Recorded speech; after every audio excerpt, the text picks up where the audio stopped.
20-এর শেষ দিক দিয়ে। আপু সুশান্ত সিং মারা গেছে 20 সালে মারা গেছে। তখন হলো সুশান্ত সিং এর যে গার্লফ্রেন্ড ছিল রিয়া চক্রবর্তী, তার কাছে পুরো নয়ডা দিল্লির সাংবাদিকরা যায় 10 গ্রাম ড্রাগস খুঁজতেছে। কিন্তু একই পাশে আদানি পোর্টে 900 কেজি ড্রাগস, যেটা আদানি গ্রুপের আন্ডারে ভারতে ঢুকতেছে, সেটা আসতেছে। ঠিক আছে, তো সেটা নিয়ে কোনো নিউজ হয়নি। কিন্তু এই ড্রাগসের বিজনেসটা ভারতের মোট ড্রাগসের ওয়ান কাইন্ড অফ একটা বড় একটা অংশ, যেটা আদানি গ্রুপ হোল্ড করতেছে। 3 নম্বরে যদি যাই, আর ভারতের যত ব্ল্যাক মানিটা হোয়াইটও হয় ড্রাগসের মাধ্যমে, আবার ব্ল্যাক মানিটা আরো বেশি বিস্তৃত হয় মানে এই ড্রাগসের কারণে। ড্রাগস কি মানে মেডিসিন বলেছে নাকি? মাদক ঠিক আছে। তারপরে যদি যাই, আচ্ছা ওগুলা কি হিরোইন ছিল না? হিরোইন ছিল, হিরোইন কোকেন সবই ছিল।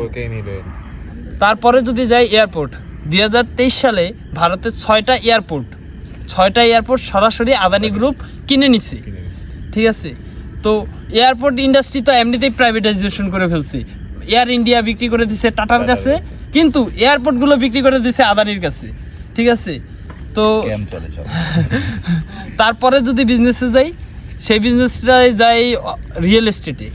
ঠিক আছে, রিয়েল এস্টেটে যদি যাই 2014 সালের পরে, 2002 সালের পরে ভারতে কয়েকটা শহর অনেক বেশি ডেভেলপ হয়েছে। তার মধ্যে একটা হলো আহমেদাবাদ, তারপরে একটা যদি ধরি সেটা হলো লখনৌ, তারপরে আরেকটা শহরের তালিকা যদি যাই সেটা হলো পুনে, আরেকটা শহর যদি যাই সেটা হলো গুরগাঁও হলো হরিয়ানার।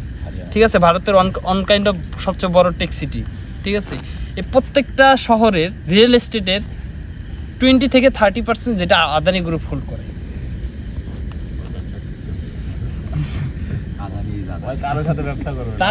তারপরে যদি যাই আরেকটা বিজনেসে যদি যাই, সেটা ধরি সিমেন্টে। ঠিক আছে, সিমেন্টে যাই। ঠিক আছে, সিমেন্টে যদি যাই, হ্যাঁ ভারতের মোট সিমেন্টের মানে 2টা গ্রুপ হোল্ড করে।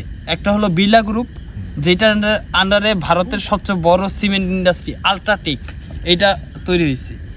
আরেকটা হলো আদানির আন্ডারে সম্ভবত আম্বুজা। ঠিক আছে, তো এই সিমেন্ট ইন্ডাস্ট্রিটাও মাত্র 2টা গ্রুপেই হোল্ড করে, একটা আদানি একটা বিড়লা। তারপরে যদি আসি বিদ্যুতে, আদানি পাওয়ার। ঠিক আছে, আদানি পাওয়ারের আন্ডারে ভারতে কয়লা ভিত্তিক যে বিদ্যুৎ কেন্দ্রগুলো ছিল 2002 থেকে 2010 সালের আগে, ভারতের কয়লা ভিত্তিক বিদ্যুৎ কেন্দ্রগুলো ছিল ওয়ান কাইন্ড অফ ঝাড়খণ্ডে ছিল, ওয়েস্ট বেঙ্গলে ছিল, উড়িষ্যায়। 25% আদানির আন্ডারে না? হ্যাঁ, পুরো বিদ্যুতের হচ্ছে 25% হচ্ছে আদানি। পুরো ভারতের মোট বিদ্যুতের 25% আদানি পাওয়ার হোল্ড করে। এসালন তো একটা ব্যাংক, তো পাওয়ার প্ল্যান্ট আছে। হ্যাঁ, পাওয়ার প্ল্যান্ট আছে। তো আদানি পাওয়ার প্ল্যান্ট হলো ভারতের মোট বিদ্যুতের 25% হোল্ড করে। তারপরে আর কি গ্রুপ আছে আদানির? ও এলআইসি কি আদানি কোন করে? এলআইসি আম্বানি না, রিলায়েন্স আম্বানি এলআইসি আন্ডার। তো বিদ্যুৎ, ড্রাগস, তারপরে রাস্তায় যাই, ভারতে এনএইচ নামে ন্যাশনাল হাইওয়ে নামে কয়েকটা করিডোর আছে, যার মধ্যে সবচেয়ে বড় 4টা করিডোর আছে। একটা হলো Delhi to Kolkata, Delhi to Mumbai to Chennai to Kolkata. ঠিক আছে, এছাড়া যে কটা রাস্তা আছে, রাস্তাগুলো আবার কিনে নেয় বড় বড় কোম্পানি প্রত্যেকটা রাস্তার। আর বিশেষ করে ভারতের রাস্তাগুলো যেগুলো এনএইচ মানে ন্যাশনাল হাইওয়ে, এগুলাই ওরা সবচেয়ে বেশি কেনে। এগুলোর মাধ্যমে যে ট্রান্সপোর্টেশন বা টোল উঠায়, সেই টোলগুলো ওন করে ওই কোম্পানি।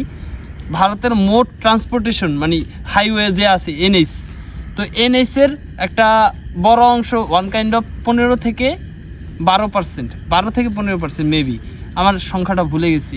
তো এটা ওন করে আদানি গ্রুপ। তো রাস্তা থেকে শুরু করে ড্রাগস, তেল, রিয়েল এস্টেট, বিদ্যুৎ, সব জায়গায় যদি একটা গ্রুপ মানে একটা বড় পরিমাণ হোল্ড করে, ওন করে, তাহলে তো ওই দেশের ইকোনমি তো তার উপর নির্ভর করবে, ডিপেন্ডেন্সি তো থাকবেই। তো তো স্বাভাবিক, যদি আদানি বা আদানির মতন যে গ্রুপগুলো আছে, একটা হলো আম্বানি আর একটা হলো বিড়লা, তো এরা যদি ফল করে তাহলে ইন্ডিয়ান ইকোনমি অলরেডি ক্রাশ করবে।